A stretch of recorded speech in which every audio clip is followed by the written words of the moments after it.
समन्ता चक्रवालेषु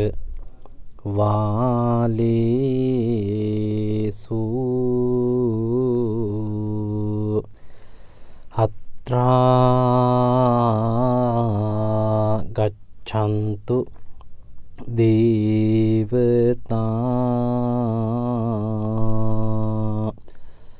सद्धम्मं मुनिराजत्स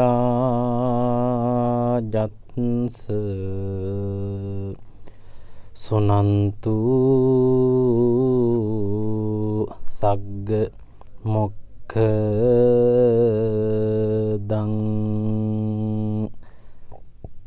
ධම්මත් සවන කාලෝ අයං භදන්තා ධම්මත් සවන කාලෝ අයං බදන්තා ධම්මත් සවන කාලෝ අයං බදන්තා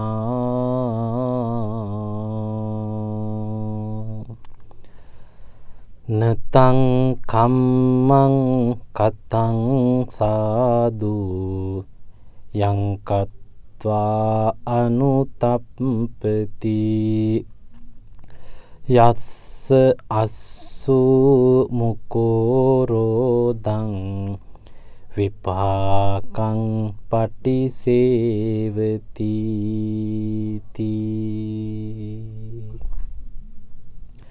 සදහෙති කාරුණික සුපින්නතුනි සතිපතා සිකුරාදා දින පස්වරු 6ට පැවැත්වෙන නිවන් මඟ සද්ධර්ම දේශනා මාලාවේ 100 වෙනි ධර්මදේශනාවේ දායකත්වය දරන්නේ බණ්ඩාරවල තන්තිරිය හේල්ලොය පාරේ දර්ශන ෆයිබර්ග්ලාස් ඉන්ඩස්ට්‍රියට අධිපති මාග්‍රට් සෝමාකාන්ති මෞතුමිය ඇතුළු පින්වත් පිරිස විසින් අකණ්ඩව මාස ගණනාවක් තිස්සේ පවත්වන්නට යෙදුණු එම සද්ධර්ම දේශනාවන් නැවත ශ්‍රවණය කිරීම සඳහා ඔබට නිවන් සුව YouTube නාලිකාවේ දේශන සමග සම්බන්ධ වෙනවා නම් පුළුවන්කම තියෙනවා. YouTube එකේ ස්පේස් එකක් නොතියා ඉංග්‍රීසි අකුරෙන් නිවන් සුව කියලා ටයිප් කළාම මේ දේශනාවන් පවත්වන මගේ දේශනා සියල්ලක්ම ඇතුළත් YouTube channel එකක් තියෙනවා. ඒ පැමිණෙනවා. සති දෙකකට වරක් මේ දේශනා කරන හැම දේශනාවක්මත් එහි නැවත ශ්‍රවණය කිරීමට පුළුවන්කම තියෙනවා. ඒ වගේම 077යි 391යි 36යි 84 WhatsApp අංකයෙන් සම්බන්ධ වෙලා සෑම සඳුදා දිනකම සවස 2:30ට පැවැත්වෙන මෙම ගුවන්විදුලි ධර්මදේශනාවන් තුළින් පැන නැගෙන ගැටලු සඳහා ගැටලු විමසා ගැනීම සඳහා තියෙන අවස්ථාව Zoom ධර්ම සාකච්ඡාව පැවැත්වෙනවා. ඒ සඳහාත් ඔබට අප වෙත සහභාගී වීමේ අවශ්‍යතාවය මතක් කරලා කෙටි පණිවිඩයක් දැම්මොත් සම්බන්ධ කර ගැනීමේ හැකියාව තියෙනවා. අද දවසේ මේ පින්බර පින්කමේ දායකත්වයේ දරණ පින්නතුණුත් නිරන්තරයෙන්ම ඕමනාවෙන් පසු වෙන්නේ ධර්මයේ සොයන ධර්මයට හිත ඇති ධර්මයෙන් ජීවිතේ පෝෂණය කරගන්නට කැමැති පිරිසට කල්යාණ මිත්‍රයෙක් වෙන්නයි. එය මහඟු කුසලයක්, මහඟු පුණ්‍ය කර්මයක්. ඒ තුලින් පිනතුනි ඔබට ලැබෙන ශක්තිය ඔබේ ජීවිතයේ ඔබ ප්‍රාර්ථනා කරන හැම දෙයක්ම ඉතාමත් හොඳින් සඵල වෙන්න අවශ්‍ය සියලුම ශක්තිය ඒකාන්තයෙන්ම ඔබට හිමි වෙනවා නියතයි. අපි ආශිර්වාද කළත් නැතත් ඔබට ජීවිතේ සැපවත් වෙන්න මේ දක්වන ධර්ම දානමේ දායකත්වය මහෝපකාරී වෙනවා.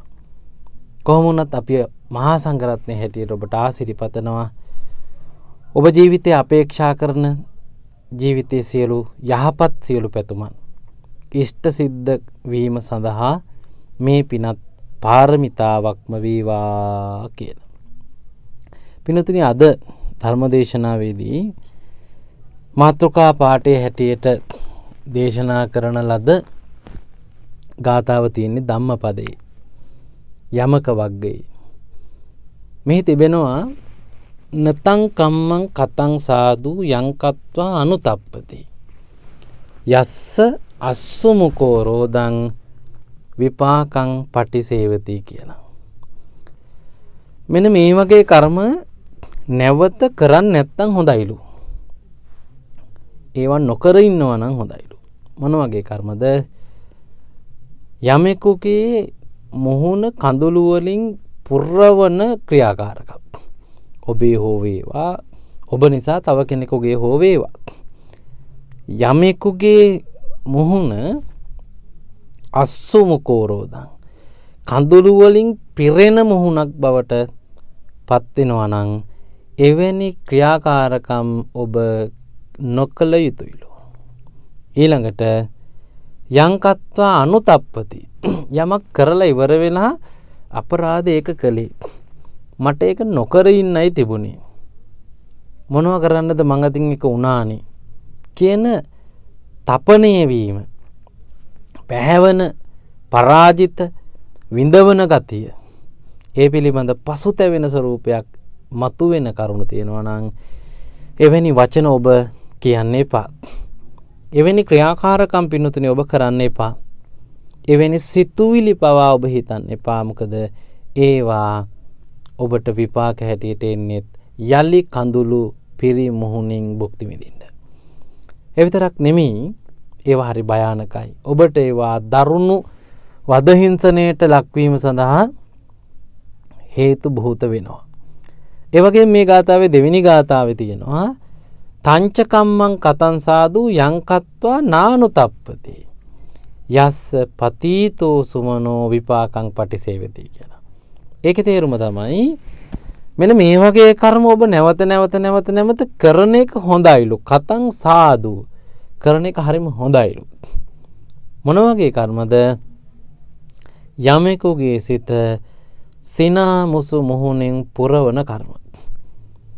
ඔබ කරපු දේ නිසා ඔබේ හෝ අන් ඔබගෙන් ඒ සේවාව ලබපු කෙනාගේ හිතට සතුටක්, සැනසීමක්, සුවයක්, සහනයක් ගෙන දෙන යමක් ඔබ අතින් පින්තුනි සිදු වුණොත් ඒව නැවත කරන්නලු. ඒව හුඟක් හොඳ දේවල්. ඒව ගැන කියනවා ඒවා යංකත්වා නානුතප්පති. ඒවා කළාට පස්සේ කවදාවත් තැවීමට, පසුතැවීමට, වේදනාවට, අපහසු වීමට හේතු වෙන ඒවා නෙමෙයි. ඒවා සැනසීමට හේතු වෙන ඒවා. එවැනි නැවත සතුටු වෙන්න පුළුවන් දේවල් ඔබ පිනතුනි කරන්නලු. එතකොට මේක ජීවත් වෙන්න හොඳ සංකල්පයක්. මේක ජීවත් වෙන්න ඉතාම හොඳ සංකල්පයක්. බුදුහාමුදුරුවෝ එක්තරා අවස්ථාවකදී දේශනා කළ ශ්‍රාවකයන්ට කොහොමද යහපත් දෙයක්, කොහොමද අයහපත් දෙයක් කියන එක මේ නිර්වචනය කරගන්නේ, තෝරාගන්නේ. මොකද ඒවා සමහර ඒවා අවස්ථාවාදීන්, කියන්නේ මේ ස්ථානීයව වෙනස් වෙනවා. ඔබ කියන දෙයක් තැනකදී ඉතා හොඳ දෙයක් වෙලා තව තැනකදී ඉතාමත් නරක දෙයක් වෙන්න පුළුවන්. ඔබ කරන දෙයක් කෙනෙකුට ඉතාම හොඳ දෙයක් වෙලා ඒ ඔබ ඒ කරපු නිසා තවෙකුට ඒ ඉතා නරක දෙයක් වෙන්නත් පුළුවන්. ස්ථානීයව වෙනස් වෙනවා මේක. එතකොට එය කොහොමද ස්ථානීයව පිනපව හොඳ නරක හැටියට එතෙන්න ගැලපෙන විදිහට තක්සේරු කරණය කරගන්න කියන එක බුදුහාමුදුරන්ගේ දේශනාවේදී එක්තරා තැනකදී හඳුන්වනවා. යම් ක්‍රියාවක් කරනකොට තමන්ව දුකට පත් කරනවා නම්, තැවීමට පත් කරනවා නම්, තමන්ව පීඩාවට පත් කරනවා නම්, න පරව්‍යාබාධායපි අනේකාව විපාක විඳින්නාව සේවාව ලබන්නාව ක්‍රියාවට ලක්වෙන චරිතය එසේ පීඩාවට පත්වෙනවා නම් මේ දෙපාර්ශවයෙන් එකක් හෝ පීඩාවට පත්වෙනවා නම් එහෙම නැත්නම් මේ දෙපාර්ශවයේම පීඩාවට පත්වෙනවා නම් ඒවා හොඳ ඒවා නෙමෙයි. ඒවා යහපත් ඒවා නෙමෙයි. ඒවා ඒකාන්තයෙන්ම නරක ඒවා. කොහොමද නරක එකක් හඳුනාගන්නේ? යම්කිසි ක්‍රියාවක් අත්තව්‍යාබාධායපි හෝති. තමන්ට කරදර කරනවා, තමන්ට විඳවන්න වෙනවා, තමන්ට රිදෙනවා, තමන්ට දුක්ගෙන දෙනවා නම් ඒවත් පව් වැඩ. පරව්‍යාබාධායපි හෝති. අනේකාට අනිත් එක්කනට අනුන්ට තමන් නිසා තමන් කරපු වැඩේ නිසා තමන් කිව්ව කතාව නිසා රිදෙන්ට වේදනාවටපත් වෙන්න දුකට අඬන්න හෝ පසුතැවෙන්න පාඩු ලබන්න සිද්ධ වුණා නම් ඒවත් ඒකාන්තයෙන්ම අයිති වෙනවා පාප කර්ම වලට. නේද? වෙනතුනි මෙහි ඇතැම් මේවා ඒ කියන්නේ තියෙනවා ඔබට අසතුට ගෙනත් දුන්නට අනිත් අයට සතුටක් ගෙනත් දීලා තියෙනවා. ඇතැම් මේවා තියෙනවා ඔබට සතුට ගෙනත් දුන්නට ඔබ අතින් අනිත් අයට දුක් ගෙන දීමක් තමයි වෙලා තියෙන්නේ. ඇතැම් මේවා තියෙනවා ඔබටත් හානි අනිත් අයටත් හානි වෙලා. දැන් ඇතමුන් හිතනවා මේ අනිත් අයට හිත රිදුනට මං හිත රිදෙව්වේ නැත්තම් මං මගේ හිත රිදවා ගත්තේ නෑ, මං හිතලා රිද්දුවෙත් නෑ.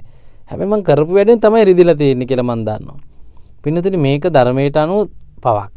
උදාහරණය තමයි අපේ බෝසතාණන් වහන්සේ එක්තරා අවස්ථාවක මඩ වතුර පානය කරමින් සිටිය ගවයෙක් මඩ වතුර ගොඩෙන් හොඳ වතුර ගොඩකට එළවන අදහසින් ඌට ඇඟට තට්ටුවක් දැම්මා. දැන් බෝසතාණන් වහන්සේගේ හිතේ තිබුණේ මඩ වතුර ගොඩෙන් හොඳ වතුර ගොඩට එළවන එක. හැබැයි මේ හරකෙක්නේ. හරකට මඩ වතුරත් එකයි පිරිසුදු වතුරත් එකයි. ඌ මේක තේරුම් ගත්තේ වතුර බිබීද්දී එළෙව්වා කියලා. වතුර බිබීද්දී බොන්න දුන්නේ නැහැ කියලා. ඌට පිරිසුදු වතුරට එළෙව්වා කියලා තේරුමකුත් නැහැ. ඌට ඒ වතුර දෙකේ වෙනසක් නැහැ. එතකොට මේ පුද්ගලයා දැනගන්න ඕනේ මු සතෙක් බව සතාට තේරෙන්නේ කොහොමද කියන එක. සතාට මේ දෙකම කොයි විදිහටද බලපාන්නේ කියන ආදී තොරතුරු එය නොසිතුව වරදින් ඒ හින්දලු අපේ බුදුහාමුදුරන්ට පිරිනුවම් පාණ්ඩ යන අවස්ථාවේදී පිරිසුදු පැන් නොලැබුණා කියලා කියනවා. එතකොට කර්ම විපාකයකට ඒක බලපාලා තියෙනවා. හැබැයි රිද්දන හිතක් නැහැ. නමුත් වැඩෙන් රිදුන හිත.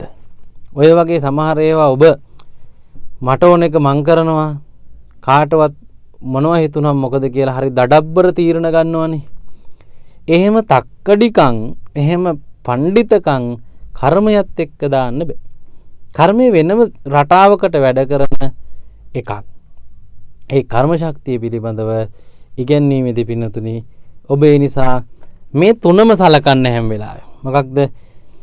ඔබේ කරපු දෙයින් ඔබේ හෝ අනේකාගේ හෝ ඔබ දෙදෙනාගේම හෝ රිදුනද හිත කියලා. මේකෙන් එක්කෙනෙකුගේ හරි හිත රිදිලා නම් ඒවා නැවත නම් කවදාවත් කරන්න එපා. ඒවා පව් වලට වැටෙනවා. ඒවා අකුසල වලට වැටෙනවා. ඒවා දුක් පිනිස පවතින කර්ම වලට පිනතුරිපත් වෙනවා. ඊළඟට කොහොමද හොඳ දෙයක් හොයාගන්නේ? හොඳ දෙයක් හොයාගන්න විදිහ තමයි යම් කර්මයක් යම් ක්‍රියාවක් ඔබට හිතසුව පිණිස පවතිනවා නම් ඔබට කරදර වෙන්නේ නැහැ, ඔබ රිදෙන්නේ නැහැ, ඔබට බලපාන්නේ නැහැ, ඔබට විඳවන්න වෙන්නේ නැහැ. ඔබට හරි සතුටක්, සැපයක්, සැනසීමක් ගෙනත් දෙනවා. ඔබට සතුටු වෙන්න පුළුවන් දෙයක් එක වෙලා. අනේකාටත් එහෙම සතුටු වෙනවා නම්, අනේකාටත් එහෙම සතුට දනවන දෙයක් මේ ක්‍රියාවෙන් සිද්ධ වුණා නම් ඒකත් පින්නතුනි හොඳ දෙයක්. එතකොට මේ කියන විදිහට ඔබ ජීවිතේ බොහොම කල්පනාවෙන් පින්නතුනි ගත කරන්න ඕනේ. ඔබ ජීවිතේ ඊටාම අවබෝධයෙන් ගත කරන්න ඕනේ. ජීවිතේ ඔබට තියෙනවා ලොකු වැඩක්. ඔබත් එක්ක ජීවත් වෙන එක. ඔබ මේ ලෝකයේ දේවල් ඔහේ හිත ඒ තරඟ වලට අහු වෙලා ඒ වගේ දුවන කෙනෙක් හැටියට ඉන්නවට වඩා අවශ්‍ය දේවල් ඉෂ්ට කරගන්න වෑයම් කරන ගමන් මේ පිරිසුදුභාවය රැක ගැනීමට ඊට වඩා වෑයම් කරන්න. මේ ගුණාත්මක බව රැක ගැනීමට ඊට වඩා වෑයම් කරන්න. මේ කල්පනාකාරී ජීවිතයට ඊට වඩා වෑයම් කරන්න. මොකද මේකේ එකක් වැරදුනොත් පින්නතුනි කරපු හොඳ ඔක්කොම යට ගහලා ඒ එක අපට දඬුවම් දෙන්න පුළුවන්. අර ඔබ කතාවට අපේ ගැමි කතාව අහලා තියෙනවනේ. කිරි කලයට ගොම බින්දුවක් වැටුනොත් වැඩක් නැහැ කියලා. ඒක කිව්වේ මුළු ජීවිතේම පිරිසිදු වෙලා එක හොරකමක් කළොත් වැඩක් නැහැ කියලා. ඒක කාටවත් අහු නොවුනත් හොරකමක් කළොත් ජීවිතේ වැඩක් නැහැ. මොකද ඔබට ඒ හොරකම හින්දා සතර අපායේ දුක් විඳින්න වෙන්න පුළුවන්. ඒ පාප කර්මය නිසා ඔබ කාම මිත්‍යාචාරයේ යෙදුනොත්, ඔබ බොරු කිව්වොත්, ඔබ කේලම් කිව්වොත්, ඔබ රිද්දුවොත්, ඔබ කවුරු හරි බිඳෙව්වොත් කාටවත් අහු නොවෙන්න පුළුවන්. ඔබට මේ වෙලාවේ ඒක අහුවෙලා දඬුවම් මේ සමාජයෙන් නොලැබෙන්න පුළුවන්. හැබැයි කර්ම ශක්තියෙන් ඒක බේරෙන්න පුළුවන් තත්වයක් නැහැ. කර්ම ශක්තියෙන් ඔබට ඒක නිසි වෙලාවට විඳවීම, දුක, වේදනාව ඔබට බෙල්ලට මිහිර කරලා හම්බ වෙනවා. ඒ නිසා මේ කියන විදිහට පිරිසුදු ජීවිතයක් පවත්වාගෙන යන්නට ඔබ කරන ක්‍රියාවන් නිතරම සිහිපත් කරමින්, නැත්තම් කරන ක්‍රියාවන් පිළිබඳ සැලකිලිමත් වෙමින්, විශේෂයෙන් ඔබේ ක්‍රියාව ලබන්නාගේ ප්‍රතිචාරයත් ගැන සැලකිලිමත් වෙමින් ඔබ කටයුතු කරන්න.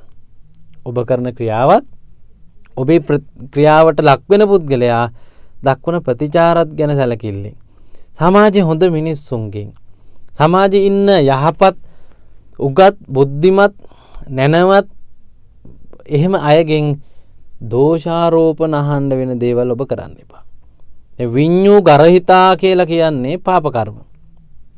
නුවණැත්තෝ, බුද්ධිමතුන්, යහපත් මිනිසුන් දොස් කියන ඒවා ඔබ කරන්න එපා. මොකද ඔවුන් දොස් කියන්නේ ඔබ අතින් අයහපතක් වෙනවට.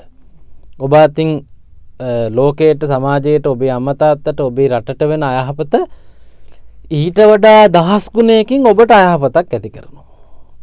ඔබ කරන බොරු කීමක රැවටෙන කෙනා රැවටෙන්නේ තප්පර ගානකට, විනාඩියකට, දවසකට, මාසයකට, එක වැඩකට වෙන්න පුළුවන්. හැබැයි බොරු කිව්ව ඔබට හම්බ වෙනවා අවුරුදු ලක්ෂ ගානක් දුක් විඳින නිරයක්. ඔබට අවුරුදු ගණනාවක් වේදනාව විඳින්න වෙන, ගුටි බෙට කන්න වෙන, උල්වලින් ඇනුම් පාරවල් විඳින්න වෙන දුක් වේදනා ලැබෙනවා එක ශරීරයකට කොනිත්තලා රිද්දපුවා. එක ශරීරයකට නිකන් අපි කොනිත්තලා විහිළුවට හරි වේවා රිද්දුවොත් එයා විඳින වේදනාව වෙනුවෙන් අපිට හම්බෙන ප්‍රතිවිපාකයේ සුළුපටු නැහැ. ඒ නිසා පව් කළාම අනිත් අයට ලැබෙන දුකට වඩා පිණුතුනේ දුක ලැබෙන්නේ ඔබට. ඔබට ඒක දැනෙන්නේ නැහැ, පෙනෙන්නේ නැහැ, හිතෙන්නේ නැහැ, හඳුනා ගන්න බෑ, කල්පනා කරන්න බෑ. ඒ කියන්නේ ඔබ මෝඩයි.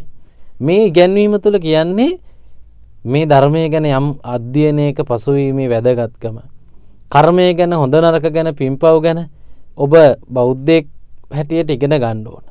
මිනිස්සෙක් හැටියට ඉගෙන ගන්න ඕන. සදාචාරමත් ජීවිතයක් ගත කරන්න නම් මේ දේවල් ඔබේ ආගම මොකක් වුණත් ඔබ හොඳ නරක ඉගෙන ගන්න ඕන. එහෙම ඉගෙන ගන්න හොඳ නරක ජීවිතය තුළ පවත්වාගෙන යන්නට පින්නතුනි ක්‍රියාත්මක වෙන්න ඕනේ. ඒ පවත්වාගෙන යාමේ කාර්යයට තමයි මේ ගාථාවෙන් මේ උපදේශය දීලා තියෙන්නේ. මොකක්ද? හැමදේම සැලකිල්ලෙන් කරන්න. අද අපට පේනවා මහ පාරට බැස්සම පාර පුරා යන රියදුරෝ ඉන්නේ. රියදුරන්ගේ නොසැලකිල්ල නිසා ජීවිත මැරෙනවා. තමහරට රියදුරත් මිය යනවා. රියදුරන් ගේ නොසැලකිල්ල නිසා අතපය කැඩෙන අනතුරු කොච්චර දවසකට වෙනවද? නිලධාරීන්ගේ නොසැලකිල්ල නිසා කොච්චර අනතුරු වලට අවස්ථා හැදෙනවද? නිලධාරීන්ගේ ක්‍රියාකාරකම් නිසා සමහර මිනිසුන්ට කොච්චර අසාධාරණකම් වෙනවද? සමහර විට ඊටාම පුංචි ප්‍රකාශනයක වැරද්දෙන් සමහරු ජීවිතාන්තය දක්වා හිර යනවා. සමහර විට මේ ප්‍රකාශනය හොඳින් විමසපු නැති විනිසුරුවා කල්පනාවෙන් විනිශ්චය නොකරපු එකේ වරදට අර පුද්ගලයා අවුරුදු ගාණක් දුක් විඳින්න පුළුවන්. මේ ඒ නිසා ඔබ හිතන්න ඕන මේ නොසැලකිල්ල කියන එක ගොඩක් බලපානවා. නොසැලකිල්ල අද අපේ සමාජයේ මිනිස්සුන්ගේ ජීවිතවල හරි වැඩි. ඔවුන් සමහර විට වැදගත් හුඟක් දේවල් සලකන්නේ නැහැ. ඒ නොසැලකිල්ල ඇතුලේ ඔවුන් අතින් සිදුවෙන්නේ බොහෝ විට අසාධාරණකම්. බොහෝ විට අනිත් අයගේ අයිතිවාසිකම් උල්ලංඝනය කිරීම. ඒ නොසලකිල්ල ඇතුලේ ඔවුන් සමාජයට ලෝකයට තමන්ගේ අම්මා තාත්තාට ගුරුවරුන්ට ඥාතීන්ට විතරක් නෙමෙයි විශාලම පාඩුව කරගන්නේ තමන්ගේ ජීවිතේට. ඔබ සමහර පව් කරන්නේ ඔබට පව් කරන්න මොන හින්දා නෙමෙයි නොසලකිල්ලෙන් හින්දා. සමහර බොරු ඔබ කිව්වත් නැතත් විශේෂ වාසියක් පාඩුවක් නැහැ. නමුත් ඔබ පුරුද්දට කියනවා. ඔබ නිකන් කියනවා. තේරුමක් නැතුව කියනවා. විනෝදෙට කියනවා. රසවත් කතා හදන්න ඔබ කියනවා. හැබැයි මේ හැම එකක්ම කර්මය දන්නේ නැහැ. ඔබ මොන අරමුණෙන් කරාද කියලා. කර්මය දන්නේ පවුද පින්ද. කර්මය මේ හැම එකක් මේ දෙකට බෙදෙනවා. පවුද පින්ද. ඒ ඔබ කරන වැරදි වැඩ ඔක්කොම ඔබට යලි ලබා දෙනවා දුක් විඳින්න. ඒ නිසා නොසැලකිල්ලෙන් ජීවිතය ගත කරන්න එපා. මේ ගාථාවේ කියන්නේ සැලකිල්ලෙන් කටයුතු කරන්න. කොහොමද? ඔබ කරන දෙයින් කාගේ හරි මේ වෙලාවේදී හිත රිදුනද? ඔවුන් ඇඬුවද? ඔවුන්ට කඳුළු ආවද? ඔවුන්ට දුක හිතුණද? මොකද ඔවුන්ගේ ප්‍රතිචාරය වුණේ? මොකද්ද ඔවුන්ගේ වචනවල හැංගිලා තිබුණේ? මොකද්ද ඔවුන්ගේ නිහඬ බව තුල හැංගිලා තිබුණේ?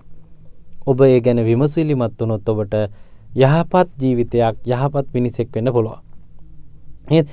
ඔබට පිනුතුනි මේ ජීවිතේ ජීවත් වෙනවා කියන තැනදී හම්බෙලා තියෙන්නේ ක්‍රීඩාවක් කරන ක්‍රීඩකයෙක් තමන්ට ප්‍රතිවාදියා එල්ල කරන තමන්ව විනාශයටපත් කිරීමට එවන පන්දු වලට පහර දීම වාගේ ක්‍රියාකාරීත්වයක්. දැන් ඔබ දන්නවා ඔබ නිතරම දන්න ක්‍රීඩාවකනේ ක්‍රිකට්.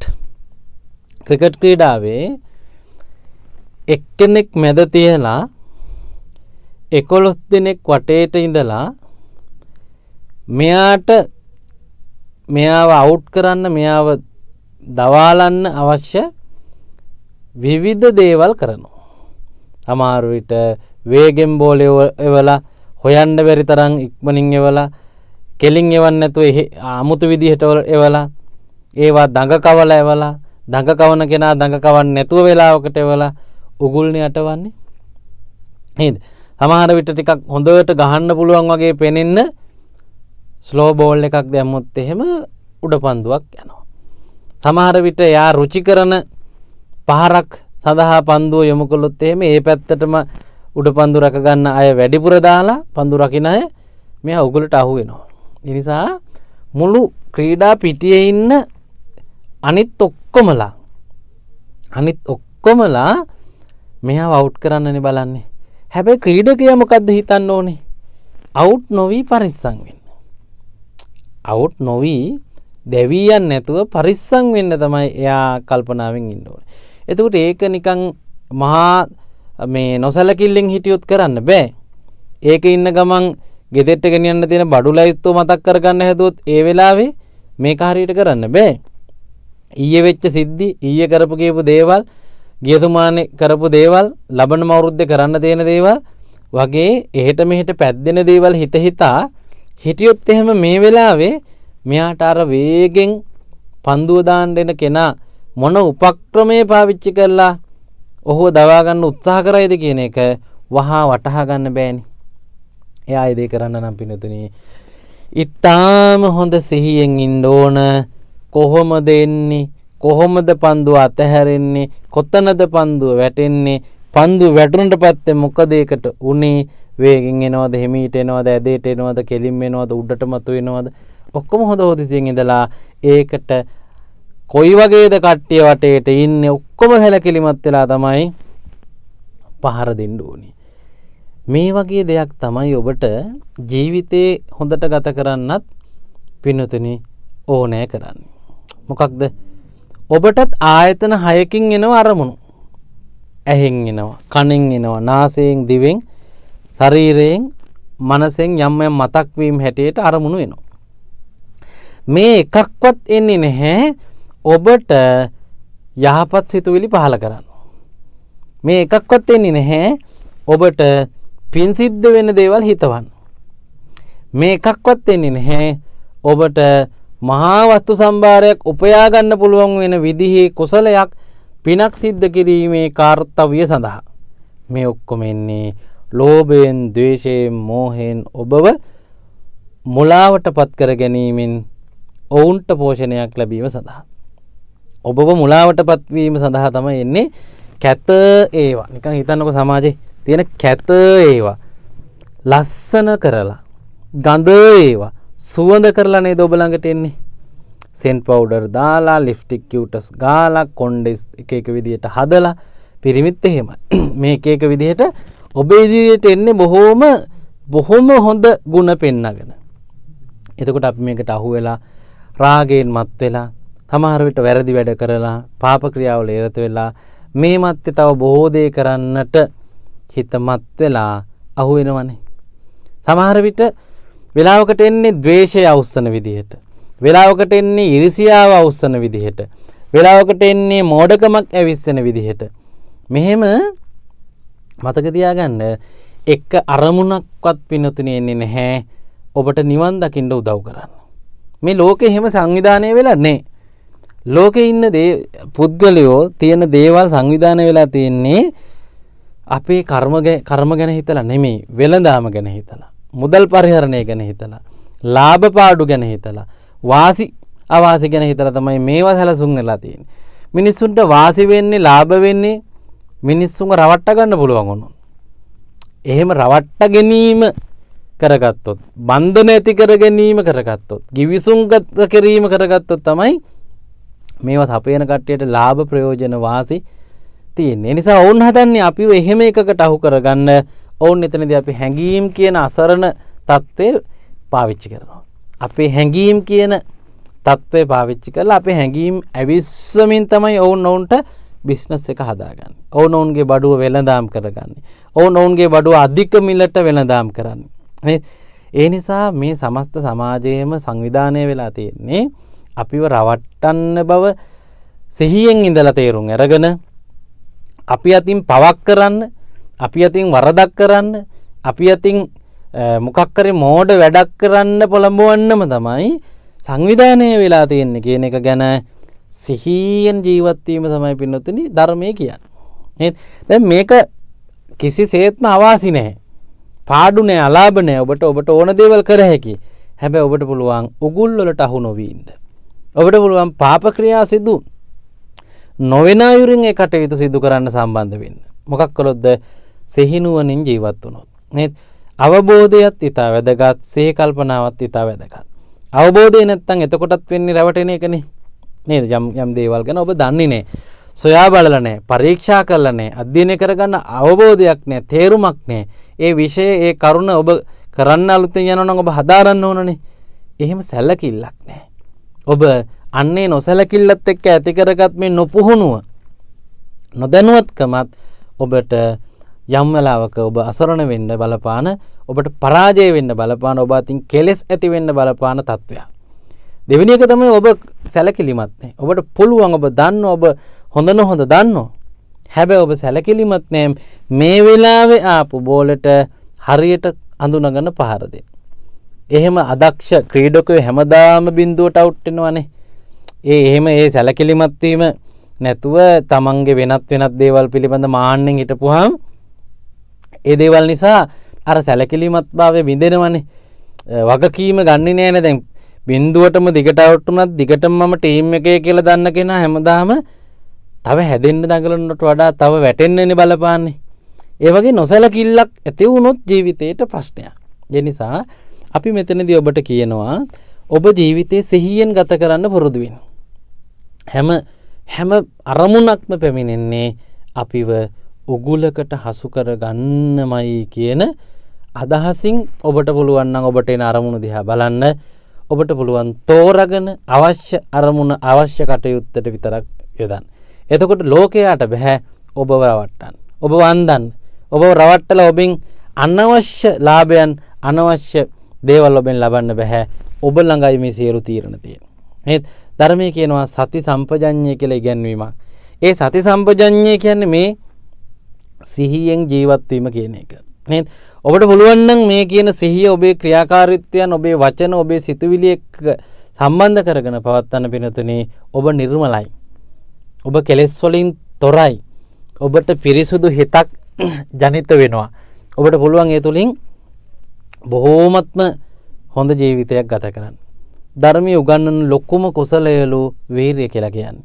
ඒකට උපමාවක් කියනවා කැලේ ඉන්න සියලු සිව්පාවන්ගේ පාසටහන් ඇතුලෙන් තියන්න පුළුවන් ලොකු පාසටහනක්ලු කැලේ ඉන්න සද්දන්ත ඇතාට තියෙනවා. මේ සද්දන්ත ඇතාගේ පාසටහන තුල සියලු අනිත් පාසටහන් බහාලන්නට හැක්කාසේ ධර්මයේ තියෙන ලොකුම කුසලයලු වීරිය කියලා කියන්නේ. වීරිය තුලට අනිත් සියලු කුසලයන් බහාලන්නට පුළුවන්ලු. සියලු කුසලයන් සිද්ධ කරන්නට වීරිය සංකල්පය අත්‍යවශ්‍යයි කියන එකයි මේ කියන්නේ. වීරිය තුල විස්තරය තියෙන්නේ මෙහෙමයි. උපන්නා වූ අකුසලය අපි එක වරද කියලා ගමු. උපන්නා වූ වරද නැවත තමාතින් නොවෙන්නට කටයුතු කිරීම. නූපන්නා වූ වරද කියන අපි දන්නවා මේවා වැරදි ඒවා තාම ඇවිල්ලා නැහැ මල් ළඟට. ඒවා නූපදවන්නට නූපදවී පවත්වා ගන්නට සිහියෙන් කටයුතු කිරීම. උපන්නා වූ හොඳ කුසලය දියුණු කිරීම සඳහා කටයුතු කිරීම. ඒ වෙනුවෙන් ඒව නැවත වැඩි වැඩියෙන් භාවිතා කරන්න ඕන. නූපන්නා වූ කුසලය අපේ වැඩේට අපේ ඉලක්කයට අපේ ගමනට මේක ඕන තාම අපි කරලා නැහැ. තමන්ට තාම මේ ගුණය පිහිටලා නැහැ. නමුත් ඒවා පිහිටව ගන්න ඕන. මේ කියන වීර්ය හතරම වඩන්න නම් ඔබට සිහිය අවශ්‍යයි. මොකද හඳුනගන්න එපා කුසලයක්ද අකුසලයක්ද උපදිච්ච කුසලයක්ද තාම ඇවිල්ලා නැද්ද මේ ටික හඳුනගන්න එපා. හඳුනාගත්තොත් ඔබට පුළුවන් ඒකට කළ යුතු පිළියම කරන්න. නේද? ඒ කියන්නේ සියලු කුසලයන් වලට ලොකුම කුසලය වීරියටත් වඩා බලගතු මේ ශක්තිය තමයි සිහිය. ඔබට සිහියෙන් ඉන්න පුළුවන් නම් කුසලයෙන් ජීවත් වෙන්න පුළුවන්. ඒ නිසා අද පාසල් පද්ධතියටත් මුසු වෙමින් පවතිනවා සති පාසල ව්‍යාපෘතිය හරහා සතිමත් වීම කියන දේ උගන්වන්න. ඒක හරිම වැදගත්. සිහියෙන් සිටීම තුළ තියෙන සැනසීම, තියෙන ආරක්ෂාව, සිහියෙන් සිටීම තුළ තියෙන පරිස්සම දහස් ගාණක් ආරක්ෂකයන්ට අපිට ලබා දෙන්න බෑ. ඔවුන් අපේ ඕනනම් ජීවිතය ආරක්ෂා කරයි. ඔවුන්ට බෑ අපේ පරලොව යන නොයන කර්ම ආරක්ෂා කරන්න. හැබැයි සිහියෙන් සිටීම තුළ කර්මයෙන් ඔබව ආරක්ෂා කරනවා. නේද? ඒ නිසා මේ ඉගැන්වීම තුළ උගන්වන ගැඹුරු ආධ්‍යාත්මික හික්මීම සංවරකම ඔබේ ජීවිතයට පිනතුයි සමීප කරගන්න. ලෝකයා මොන පදයට මොන තැනට මොන තරංගෙට නැටුවත් දිව්වත් පිනතුනි කමක් නැහැ. ඒක ඔවුන්ගේ රුචිකත්වයනේ. ඔවුන්ගේ නුවණ හෝ අනුවණනේ. ඔවුන්ගේ ඉලක්කනේ, ඔවුන්ගේ ඉරණමනේ. ඒ නිසා ඔබත් ඒකට අහු වෙන්න ඕන කියලා එකක් නැහැ. ඔබ බලන්න හොඳම විදිහට ඉන්න. නේද? මේ අපි අර සාපේක්ෂව හිතලා සමාන වෙන්න දඟලනකොට ඇයි නරකේවට අපි සමාන වෙන්න උත්සාහ කරන්නේ? ඒ අයගේ තියෙන හොඳ දේවල් අපි ගත්තට කමක් නැහැ. ඒවා නරක නම් ඔවුන් අපි ගානට සමාන වුණොත් එහෙමයි නොවුනොත් එහෙමයි කියලා අපි අපේ හොඳ දේ පවත්වා කර යන්න එපායි. අද අපි ගැලපෙන්න කියලා කරන්නේ ඔක්කොමලා බොනකොට ඔයත් බොනවා. ඔක්කොමලා සිගරට් බොනකොට එයත් සිගරට් බොනවා. ඔක්කොමලා රත්යාදු ගහන හින්දා මාත් රත්යාදු ගහනවා. ඔක්කොමලා වේදම් කරන නිසා මාත් නාස්ති කරනවා කියලා අමු මෝඩ ඊටමත් අනුවන අදූරදර්ශී අදක්ෂ තේන්දුවකට එළඹෙන එක. නේද? යාළුවෝ කවුරුත් නැතත් මම මගේ ප්‍රතිපත්ති කඩන්නේ කියලා ඉන්න පුළුවන් නේද? මම මගේ දහම පාවා දෙන්නේ කියලා ඉන්න පුළුවන් නේද? මම මගේ ජීවිතේ සංසාරය ඔබ ගණන්ගත යුතු එකක්. සමහරු එයාලගේ මානසිකත්වයට 아무තු ට්‍රැඩිකල් බවක් ඇවිල්ලා එයාලා ඉගෙන ගත්ත පුංචි කරුණු ටික ලෝකේ තියෙන සියලුම දේ කියලා මත් වෙලා එයාලට තියෙන තරුණ බව, එයාලට තියෙන ධනය බලය එක්ක මත් වෙලා කර්මය වගේ මහා බල ශක්තියක්, සංසාරයේ වගේ මහා විශාල ඛේදවාචකයක් ඔවුන්ගේ මේ බලය ධනයට දනගස්සන්න හදනවා. ඒ තරම් හරි පඬිත බලගතු මහා අඥානකමක් ඔවුන්ගේ හිත් වලට ඇවිල්ලා. නමුත් විනතුනේ ඒ මොකකටවත් යටත් නැති ක්‍රියාකාරීත්වයක් ඔබේ ගමන, ඔබේ සංසාරේ ඔබ පරිස්සමෙන් පිරිසුදු කරගන්නවා හැර ලෝකයා ඔබට පිරිසුදු කරලා ඔබ හොඳ තැනකට යවන්න කවදාවත් සැලසුම් කරලා දෙන්නේ නැහැ. මොකද ලෝකේ බොහෝ දෙනෙක්ට මේ අපි පැහැදිලි කරන බුදුහාරන්ගේ දාර්ශනික චින්තනය පැහැදිලි වෙලා නැහැ. ඔවුන්ට පැහැදිලි වෙලා නැති නිසා ඔවුන් ලෞකික ඉලක්ක වෙනුවෙන් මේ ගලායන ලෝකයේ ජීවල් තුල භෞතිකව සාර්ථක වෙන්න පොළොඹවපු පෙළඹීමට අහුවෙච්ච උගුලක චරිතයක් හැටියට ජීවත් වෙනවා. අතීතයේ අපි මීට වඩා හොඳට හිටියා. අපිට මීට වඩා අඩුවෙන් සම්පත් තිබුණට තාක්ෂණයන් තිබුණට අපි මීට වඩා සැනසීමෙන් ඉඳලා තියෙනවා. අපේ සිත්වල නැගුණු කවි සිතුවිලි මීට වඩා නිර්මාණශීලී ගැඹුරුයි ඈත අතීතේ. ඉස්සර අවුරුදු 50ක් 100ක් පරණ සින්දු අපිට තාමත් හරි රසයි. දැන් කියන්නේ මේ අඳෝනාවන්. දැන් තියෙන්නේ අරහෙට දෙව්වා මෙහෙට දුන්නා අරූ ගැහුවා මං වැටුණා මේ ඌ ඉස්පිරිතාලේ ගියා මං ගියේ නෑ වගේ ඒව සින්දු. ඒව ඇතුලේ කතන්දරයක් තියෙනවා මිසක් මේ නිර්මාණශීලීත්වයක් නෑ. සින්දුවක තියෙන්න ඕන නිර්මාණය තුළ ව්‍යංගාර්ථ තියෙන්න ඕන උපමා උපමේය තියෙන්න ඕන හිතලා තේරුම් ගන්න දේවල් ටිකක් ඉතිරි කරලා තියෙන්න ඕන චින්තනය කරන්න පරිකල්පනය කරන්න ඒව තුළ තමයි සැබෑ රසාස්වාදනයක් තියෙන්නේ. අද මේ නිර්මාණවල රසාස්වාදනය ගන්න පුළුවන් තරමට වචන නැත්තේ අපේ පිරිස වචන වලිනුත් අවබෝධයනුත් අත්දැකීම් වලිනුත් පෝෂණය වෙලා නැහැ. ඒකට හේතුව නොසැලකිල්ල. ඕන ඉස්කෝලේ ගියා ඔවුන්ගේ විෂය නිර්දේශන වල පොත්පත් තිබුණා. ඔවුන්ගේ ඉස්කෝලේ ලොකු පුස්තකාලයක් එහෙම තිබුණා. හැම නගරයකම නගරයට පොදු පුස්තකාල එහෙම තියෙනවා. හැබැයි ඒවා වේයෝ කනවා, මීයෝ දුවනවා, හූනෝ ඒ වගේ මූත්‍රා කරනවා, ඒ වගේ දඟලනවා මිසක් අපේ දරුවන් සිත් වලින් ඒවා සම්බන්ධ කරගෙන කටයුතු කරන්නේ. මේ නොසැලකිල්ල නිසා අද අපිට ආගම නැති වෙලා. අද අපේ ආගමේ බෞද්ධ ඉතිහාසය අපිට නැති වෙලා. මොකද ඉස්කෝලේ අච්චු පොතේ පාඩම් ටික බැලුවාම මේකේ තියෙන පුංචි බණ කතා ටික, පුංචි චරිත කතා ටික, කෝ අපේ බෞද්ධ ඉතිහාසය ගැන, කෝ අපේ බෞද්ධ උරුමය ගැන, කෝ අපේ බෞද්ධ චින්තනය ගැන. ඒ චින්තනයෙන් හැදිච්ච මිනිස්සු මේ ලෝකෙට කරපු සේවාවන් ගැන නැහැ. ඒක නිකන් යල් පැනපු වැඩක් නැති පොඩි කතන්දර ටිකක් විදියට විතරක් සිලබස් වල තියෙනවා. නොසැලකිල්ල. කවුරු හරි හදපු කෙනාට මිනිස් හිතට යවන්න ඕන පණිවිඩය ගැන දැනিলা නැහැ.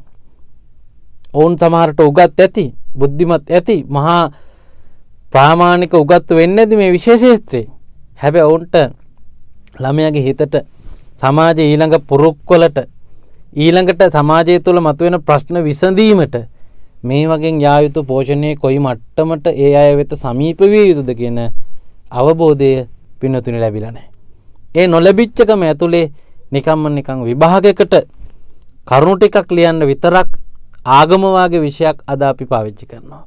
මං කියන්නේ නොසැලකිල්ල. සිලබස් හදපු කට්ටියගේ නොසැලකිල්ල. උගන්නන අයගේ නොසැලකිල්ල. විභාග පවත්වන අයගේ නොසැලකිල්ල. මේ පේපර් හදන සිලබස් හදන පිරිස දන්නව අධ්‍යාපනය කියන්නේ දැනුම, ආකල්ප, කුසලතා කියන තුනකට කියලා. ඔවුන් ඒවා පාඩම් වලට දාලා තින අධ්‍යාපනයේ නිර්වචනේ. හැබැයි ඔවුන් තාම මනින්නේ දැනුම විතරයි. ඔය පේපර් වල බනින්නේ දැනුම විතරයි. කෝ ආකල්ප මනින මිනුම් දණ්ඩක් පේපර් වල හෝ ක්‍රමයක ආකල්ප විනිශ්චය කරන වෙනත් ක්‍රමවේදයක් හදන්න එපා නේද? නමුත් විභාගය ඇතුලේ එහෙම එකක් කරන්නේ නැහැ, කරන්න බෑ. ඊට වඩා වෙනස් අධ්‍යයනයක්, වෙනස් ගවේෂණයක්, වෙනත් දීර්ඝකාලීන නිරීක්ෂණයක් තුළ කොහොමද ආකල්ප වලින් මෙයාගේ සංවර්ධනය කියලා මනින්න ඕන, මැනෙන ක්‍රම හොයන්න ඕන. එහෙම ක්‍රම තියෙනවා. නේද? නමුත් ඒවා කුසලතා මෙයාට මොනවද ඇත්තටම පුළුවන් දේවල් කියන එක මැනින්නේ නැහැ. සමහර විට ලකුණු 100ම ගණන් වලට ගන්න පුළුවන් කෙනා හොඳ ඉංජිනේරුවෙක් වෙන්න කියලා හිතුවට එයාගේ අර නොමැනපු ඇතුලේ දක්ෂතා ඇතුලේ එයාට දාර්ශනිකයෙක් වෙන්න, සමහරට තාරකා විද්‍යාඥයෙක් වෙන්න, සමහර විට හොඳ ගායකයෙක්, හොඳ රචකයෙක්, හොඳ ලේඛකයෙක් වෙන්න ඊට වඩා ශක්තිය තියෙනවා ඇති. ඒව මැනිලා නැහැ. ඒ නිසා අපි ඔබට කියනවා සමස්ත ජීවිත පුරාම අපට තියෙන ප්‍රශ්න වලට හේතුව නොසැලකිල්ල. ජීවිතේම විසඳ ගන්නටන් ඔබට තියෙන්න ඕනේ සැලකිල්ල හේවත් සිහිය. මේ උගන්වන යහපත් ජීවිතයක් ගත කිරීම සඳහා බුද්ධ දේශනාව කියන මාතෘකාව ගත්තාම බුද්ධ දේශනාව නිකන් බාහිර දැනුමක් හැටියට තියාන ජීවත් වෙලා වැඩක් නැහැ. මේක බුදුහාමුදුරුවෝ දේශනා කළේ ජීවිතය ඇතුළේ දුවන්න ඕන ඉගැන්වීමක් හැටියට. නමුත් අද අපි මේක බාහිර දැනුමක් හැටියට තියාගෙන විෂය කරුණක් හැටියට, විෂයක් හැටියට, සිලබස් එකක් හැටියට තියාගෙන විවිධ අවස්ථාවල ප්‍රයෝජනයට ගන්න උපකරණ සංඥාවෙන් ධර්මයේ තියාගෙන ඉන්නවා. නමුත් පින්නතුනි, ඔබේ අධ්‍යාපන ජීවිතේට ඔබේ තරුණ ජීවිතයට, ඔබේ විවාහ ජීවිතයට, ඔබේ වෘත්තීමය ජීවිතයට, ඔබේ ආධ්‍යාත්මික ජීවිතයට ඔබ ඒකරාශී කරගත යුතු, මුසු කරගත යුතු, සමීප කරගත යුතු විශාල ඉගැන්වීමක් තමයි බුද්ධ දේශනාව. අපි ඊ타මත්ම කරුණාවෙන් අපේ පින්වතුන්ට මතක් කරනවා ඔබ දැන් සබුද්ධිමත් වෙන්න. ආගමක් හැටියට, සම්ප්‍රදායක් හැටියට, චාරිත්‍රයක් හැටියට මේකේ ඒවට මේවට වැඳලා පුදලා එහෙම විතරක් ජීවිතය ගත කරන ක්‍රමය වෙනස් කරලා මේ තිබෙන ඉගැන්වීම් එක එක ජීවිතයට මුසු කරගනිමින්, ඒවා සමීප කරගනිමින් ඒ තුලින් ජීවිතයට සාර්ථකත්වයක් ලබා ගන්න ඔබ වෑයම් කරන්න. ඒවා සාර්ථක කරගන්න ඊ타ත්ම කදිම ක්‍රමශිල්ප තාක්ෂණයන් මේ බෞද්ධ දර්ශනය තුල තියෙනවා. දැන් අපේ ධර්මයේ නේද තියෙන්නේ හිඟා කකා හිටපු හිඟන්නා මහා ධන සිටුවරයෙක් වෙන්නට වැඩ කරපු ක්‍රමවේදයේ තියෙන කතන්දරේ. ඒ කතන්දරේ චින්තනය වෙනස් වෙච්ච විදිහ අධ්‍යයනය කිරීමක් කළොත් එහෙම යාචකයාගේ සිට ව්‍යාපාරිකයා දක්වා, ව්‍යවසායකයා දක්වා චින්තනයෙන් ඔහු වෙනස් කරන්න අර පුංචි උපදේශයේ පාවිච්චි වෙච්ච විදිහ පැහැදිලි වෙනවා. හිඟා කාලා සල්ලි එයා යමක් විකුණලා සල්ලි හොයන්න හිතපු ගමන්ම ව්‍යාපාරිකයෙක් වෙලානේ. එතනින් එහාට එයා අරගෙන විකුණන්න පටන් ගන්නවනේ.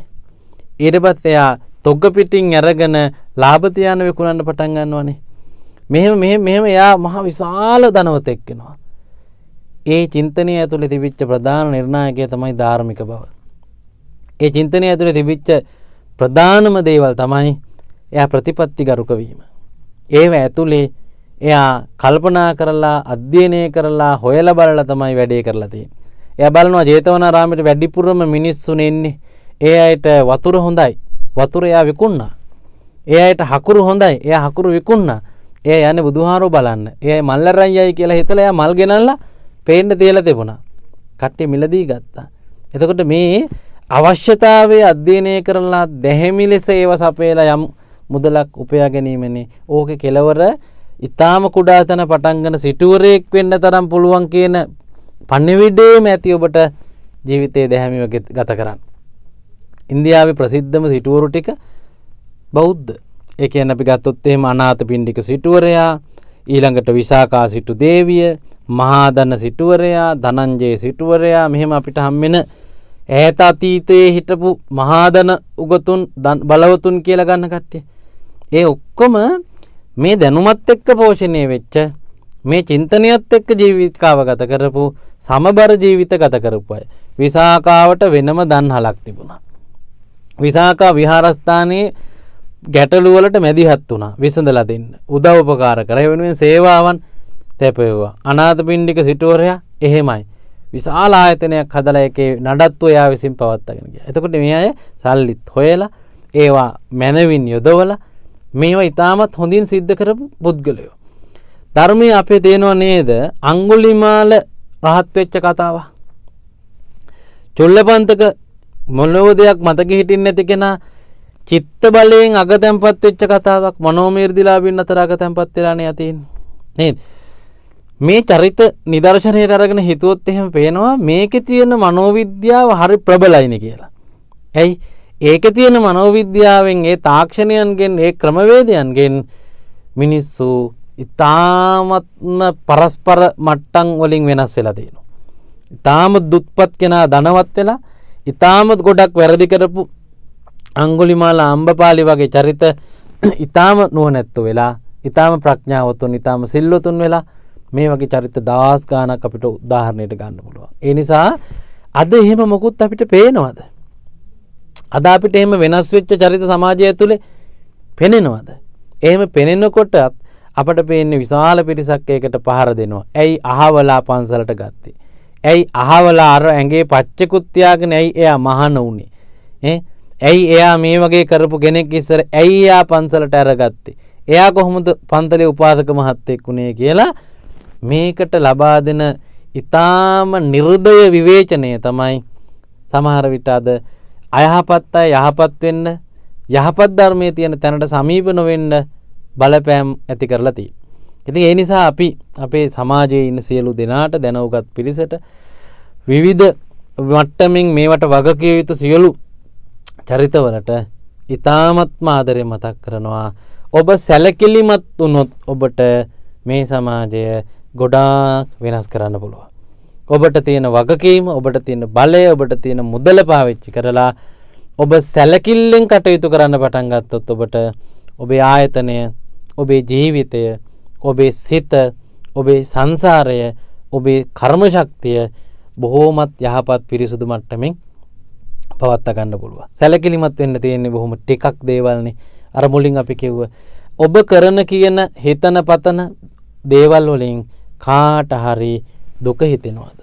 කාට හරි රිදෙනවද? කාට හරි කරදර වෙනවද? කාට හරි පාඩු අලාභ වෙනවද? කාගේ හරි දේවල් නැති වෙනවද? මේක හිතන්න පුරුදු වෙන්නකෝ. හැම ක්‍රියාවක් තුළම, හැම වචනයක් තුළම, හැම හැසිරීමක් තුළම, හැම ප්‍රතිචාරයක් තුළම ඔය කියන දේ විතරක් ගත කරන්න පුරුදු වෙන්න. සොයන්න බලන්න. එතකොට ඔබට ගොඩාක් වෙනස් වෙන්න පුළුවන්. ඔබේ ජීවිතේ ගොඩාක් වෙනස් කරගන්න පුළුවන්. ඒක ධර්මීය විදියට ගත්තොත් ඒ ඔබ සිල්වත් වීම, ඒ ඔබ වීර්යමන්ත වීම, ඒ ඔබ ප්‍රඥාවන්ත වීම, ඒ ඔබ සිහියෙන් ජීවත් වීම ක්‍රියාත්මක කිරීම. මේ ඔක්කොම ධර්මයේ වෙන වෙනම පාඩම්. හැබැයි පුංචි සංකල්පයකින් මේ ඔක්කොම පාඩම් ටික දැනගත් මිනිහෙක් හැදුව හැකි. ඒ සඳහා ඔබ හැමදෙනාම නිතරම කල්පනාවෙන්, නිතරම සිහිනුවණින් කටයුතු කරත්වා කියන ආශිර්වාදය සිද්ධ කරමින් මේ උතුම් සදහම් දේශනාව නිමවටපත් කරනවා. අද දේශනාවේ දායකත්වය දරන්නේ බණ්ඩාරවල තන්තිරිය හීල්ලොය පාරේ දර්ශන ෆයිබර්ග්ලාස් ඉන්ඩස්ට්‍රීස් මාග්‍රට් සෝමාකාන්ති මෞතුමිය ඇතුළු පින්වත් පිරිස විසින් 2020 අගෝස්තු 7 වන දිනට අපාතිරින් වෙන් වී NV ජයවීර විතානගේ ස්වාමි පුත්‍රයාටත් මංගේ නමින් මිය ගියපු යම්තාක් ඥාතීන් වෙතොත් හැම දිනාට මේ පින් ලැබේවා, මේ පින් අනුමෝදන් වේවා, මේ පින් අනුමෝදන්ව භවගාමී වශයෙන් සුවපත් භාවයටපත් වේවා. අවසන උතුම් වූ අමා මහ නිවනින් සැනසෙත්වා කියලත් සාදු කියලා පින් දෙන්න. ඒ වගේම මේ පින්කම සඳහා සම්බන්ධ වුණ ඔබටත් නිරෝගී සුව වැඩේවා. කරන කියන කටයුතු සර්ව ප්‍රකාරයෙන්ම සාර්ථක වේවා. ජීවිතේ වඩාත් සැපවත් සුවපත්ව ගත කරන්නට අවශ්‍ය සියලු වාසනා ගුණ පෑදේවා. මේ උතුම් පින් බලෙන් ඔබටත් උතුම් නිවනින් සැනසීමම වේවා කියලත් ප්‍රාර්ථනා කරනවා. අල්පේසාක්‍ය මහේසාක්‍ය ආදී බුද්ධ ශාසනයේ ලෝකයේ ඔබ අප සෑම දෙනාම ආරක්ෂා කරන සියලු දෙවි දේවතාවුන්ටත් මේ පින් ලැබේවා. මේ පින් අනුමෝදන් වේවා. මේ පින් අනුමෝදන් කරගෙන දෙවියෝ සුඛිත මුදිත භාවයටපත් වේවා. අවසන දෙවියෝත් උතුම් වූ අමා මහ නිවනින් සැනසෙත්වා කියලා සාදු කියලා පින් දෙන්න. ආකාසට්ටා ච බුම්මට්ටා දේවා නාග මහිද්దికා පුඤ්ඤන්තං අනුමෝදිත්වා චිරන් රක්칸තු ශාසනං. ආකාසට්ටා ච බුම්මට්ටා දේවා නාග මහිද්దికා පුඤ්ඤන්තං අනුමෝදිත්වා චිරන් රක්칸තු දේශනං. ආකාසට්ටා ච බුම්මට්ටා දේවා නාග මහිද්దికා පුඤ්ඤන්තං අනුමෝදිත්වා චිරන් රක්칸තු මං පරන්ති.